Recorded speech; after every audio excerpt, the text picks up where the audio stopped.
EIMA, a concentration of many interesting events at one time and in one place. That's how one official characterized this biennial agriculture and machinery show being held here in Bologna, Italy last night. Hi, I'm Greg Berg with Glacier Farm Media. On Tuesday evening, before the opening day of today's show, the President and Director General of Federuniocoma held a press conference to talk with international journalists about a number of concerning issues facing agriculture, and in many cases, they're common themes around the world.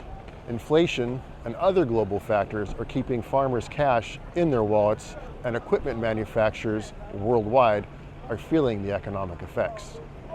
Italy, host of this show, has not been immune from this downturn in equipment sales and is forecasting more than a 19% decline in its ag technologies market before the end of this year.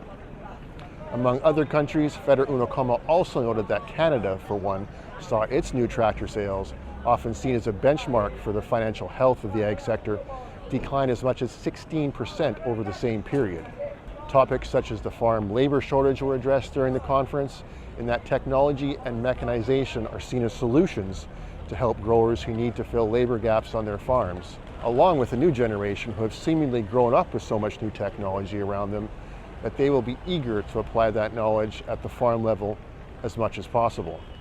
The decrease in global fruit production was also noted, and this is where the subject of climate change, along with increased weather instability, were addressed, and that the ag sector needs to produce and improve upon tools such as irrigation so that growers can get water to their crops during critical growing periods to help ensure they get them to market.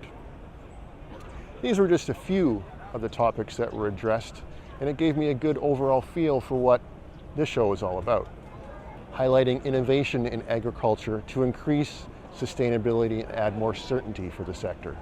2 years ago in 2022, this show had 327,000 visitors walk through its halls, and organizers this year are predicting a new peak of 350,000. One thing's for sure, it will be busy. I'm about to step inside and have a look. See you soon.